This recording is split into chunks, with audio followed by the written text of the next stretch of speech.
I want to revisit all of the predictions that I made going into this season. It was way back on March 24th. We did 10 bold predictions for things that we thought, myself, would unfold through the year. We also did like the Cy Young and Gold Gloves, I believe, Rookie of the Year, Reliever of the Year. And we're still going to touch on those in a further show, but obviously the voting on those things has not come out. So we are going to instead hit the predictions that we can identify whether or not they happened correctly or not correctly. And I'm going to give myself a little leeway and give ourselves a little bit of score at the end. But just as pretty much every journalist that covers baseball constantly says every time they're asked to do predictions, and I'm talking to you, Passon and Rosenthal, they don't like to make them because they're impossible to make. And let's just say my score here is going to double down and prove that point. Okay, so let's get right into whether or not I got my big bold predictions for the 2025 season correct or more likely not. Okay, so 10 bold predictions. Number 1. No AL team wins more than 92 games. Now, we went in thinking that, hey, this is definitely an NL heavy season, or an NL heavy. We think the power is there with the Phillies and the Dodgers and San Diego and Arizona and the Giants. And we had all of these teams. And for the most part, that all kind of coalesced a little bit. I felt like the Phillies and the Cubs were just as good as we thought to be. The Brewers ended up having the best record in the league, and we didn't see them doing it, but it was the better league and did end up winning the World Series. But we thought the AL was going to be a lot weaker, and for the most part, it was. Though, turns out there were 92-plus win teams. They both happened to be in the AL East, and they were the Blue Jays and the Yankees. But everyone else won less than 92 games, which I feel like that was a pretty bold prediction, and technically it's wrong. It was pretty close. And I feel like I have a little bit of, I should get a little love for that, even though it is a technical swing and a miss. So, yes, there were 2 teams that inevitably ended up winning more than 92 games. Bold prediction number 2, overperformer of the year. A guy I thought that was going to create a lot more value for his team, more value in theory than his contract called for. And that man was Tommy Pham. We checked in on all of these halfway through the season, by the way, I believe on July 14th. So you can check out that show too to see where we amended some of this stuff. Though since then he did get a lot better. He was really struggling when we checked in last time, and he did end the season a little bit stronger, but I would say he did not overperform. He ended up hitting 245 with a 700 OPS, a 95 OPS plus, with 10 home runs and 52 RBIs, and exactly 1 B-WAR for the Pittsburgh Pirates, and didn't get traded. So I think everyone was surprised by pretty much every part of that. So I'm going to have to give myself a good old-fashioned wrong again. That's 0 for 2, and that does not feel good, but guess what? You got to stand up and you got to be honest with yourself when you don't know anything about anything. All right, number 3, underperformer of the year. I thought that though Willy Adames was one of the best middle infielders on the market last year, that he wasn't. I didn't think he was going to immediately go and be an impact bat for the Giants. And when we checked in July, that was definitely the case. At that point, he was hitting 221 with a 682 OPS and only a 0.9 B-WAR, which is B-WAR usually is what has actually happened on the field. F-WAR is predictive, so that's why we use B-WAR for this. But he actually ended up a lot stronger, so I would say I was mostly wrong. I'm going to give him the benefit of the doubt, even though I don't think that the aggregate season really kind of lined up with what he was paid. He definitely made a big push at the end there to get there. So he ended the season hitting 225 with a 740 OPS and a 111 OPS plus, pretty solid, and 3.7 B-WAR. So he had a 3.5 WAR. Now, I think he's paid like a 5 WAR player, but going from 0.9 to 3.7 in a couple months is really impressive, and he deserves it. So I would say, wrong again, Trevor. Nice, 0 for 3. You look stupid. Moving on, number 4. My guess for stolen base leader was Elly De La Cruz in a Big, bold prediction on that one. Pick the guy that won it last year. Fortunately, he did not win it. That would be Jose Caballero, who played for the Yankees there at the end of the year. And Elly De La Cruz actually ended up taking seventh. He had 37, while Caballero had 49, so it wasn't necessarily close. So that is a good old-fashioned 0 for 4 wrong. Great, awesome, sick, sweet. This is going so well. Though, he was in the top 10. I give myself a little bit of it. Like, yeah, he's a great base stealer, but like base stealing, especially in the major leagues, like the top 10 of the top 10, like they're about 8 of those guys are going to be there every single year they are healthy. So not super bold. But I did think that he would run more. I thought he would have most opportunities as well. So I also thought he would lead the league in caught stealing. We would be wrong about that. It was actually Chandler Simpson who led the league in caught stealing with 12. Elly was tied in 9th with 8. So he also did not lead the league in caught stealing. But if you do the math there, he was 39 for 47 on stolen base appearances or attempts. That's pretty dang good. Elly, I think that's a step forward for Elly De La Cruz in terms of his aggressiveness and maybe his risk taking when it gets down to kind of accumulating a lot of these stats. So, I mean, if I'm the Reds, I'm pumped. But I would say he needs to get his 40 bags a year. Like, he needs to go for 40 every year no matter what. I don't want to see him like suddenly turn into a 15 bag guy because he's out here trying to hit homers.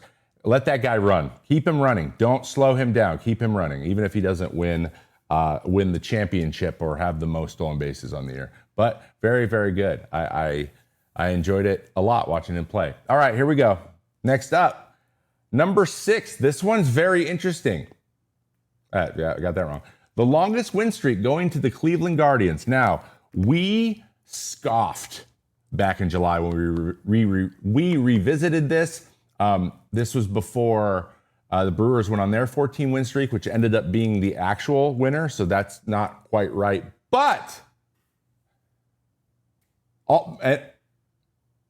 and also, at this point, the Guardians had lost 10 straight games at that point. So they were not playing well. They were bad. It was like, oh my, this team is underperforming. Like, the Twins have a better record. I don't know if they had a better record at the time, but they were closer and they had won 13 straight at some point.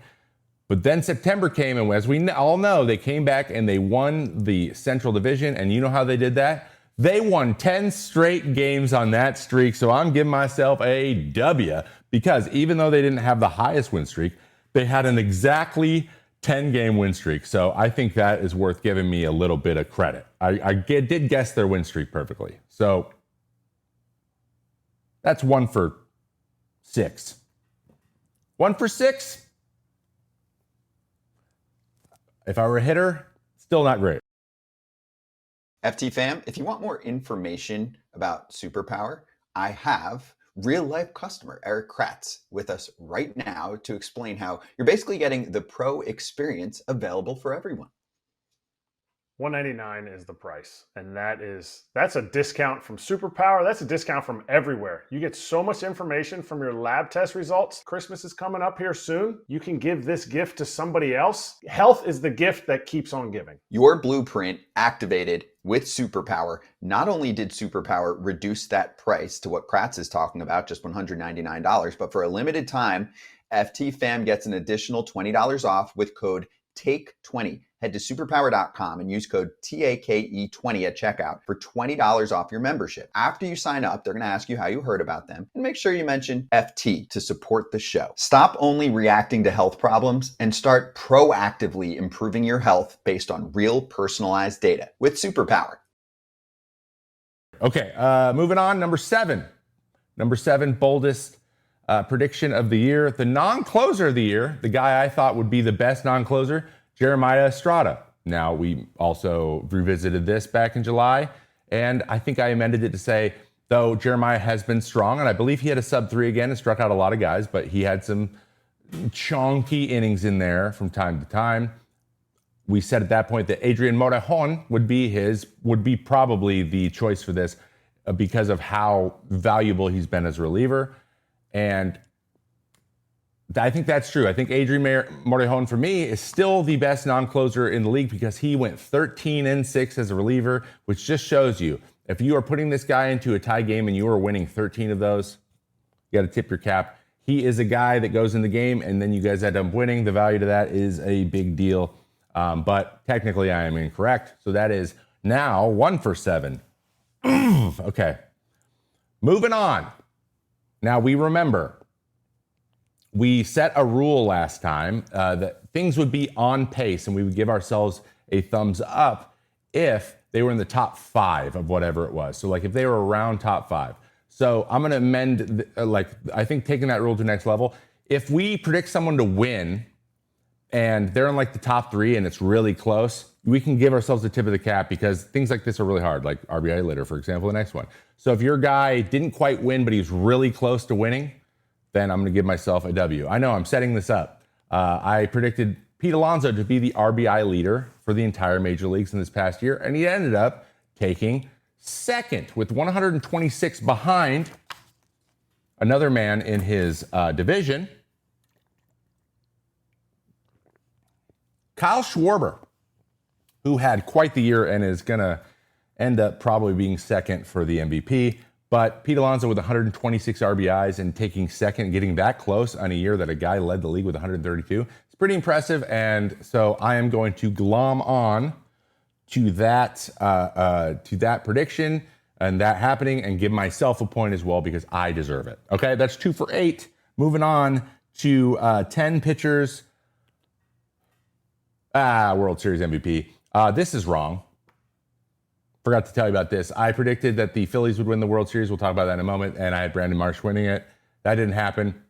That's an L. So that's 2 for 9. And then 10 pitchers will throw 200 plus innings across the entire major leagues in a year, in a atmosphere of baseball where nobody throws close to that many innings anymore.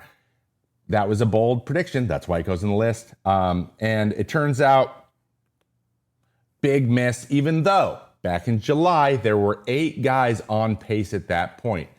That isn't usually a great, I wouldn't say not a great indicator. I would say that usually isn't telling the whole story because when teams are out of it, some of the guys on this list were. Once you get out of it, maybe you don't make that last start of the year or like you skip a start or whatever, just to make you not have to throw some innings and then you end up just missing it, which I think happened. It turns out only 3 got there. Logan Webb, Garrett Crochet, and Christopher Sanchez all got over 200 innings. But there were 6 other guys that threw more than 192, including Framber Valdez, Tarek Skubal, and others. I think the top 10 were 186 all the way up. So pretty good, but Brandon Webb ended up... Brandon Webb? It's not Brandon Webb. Logan Webb. Holy moly. Why am I thinking about Brandon Webb? That was weird. Logan Webb led the league in innings. And he is a workhorse. He also had more strikeouts in innings. He needs a little bit more love, I think, than we're giving him. He was very good. But unfortunately, I did not hit this one. That's not a very good run. That's 2 for 10. I'm going to say 2.5 for 10 so far because I'll give myself half a point in the Adames. He did come raging back, but he didn't quite get to the full value, I think, or the expectation. So I'd say he still underperformed, even though he maybe didn't underperform as much. So I'm going to give myself a little credit. So 2.5 out of 10. I don't know why I'm giving myself half a point. It does not make it look any better. All right, let's talk really quickly about the playoffs. I have my playoff bracket prediction here.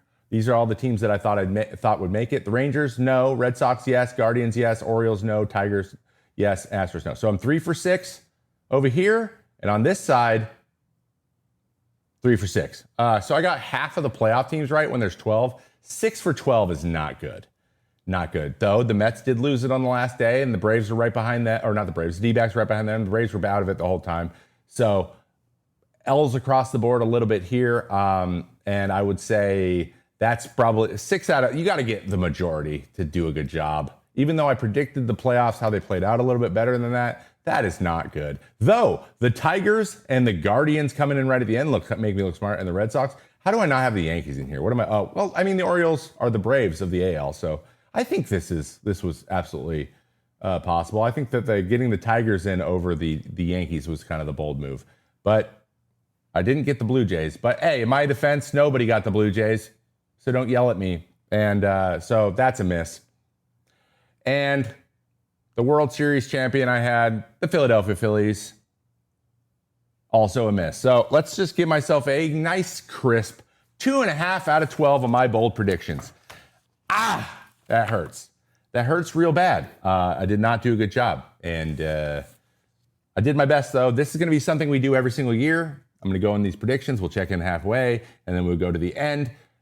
Just a fun little way to get the show going today. And let me know what you guys thought.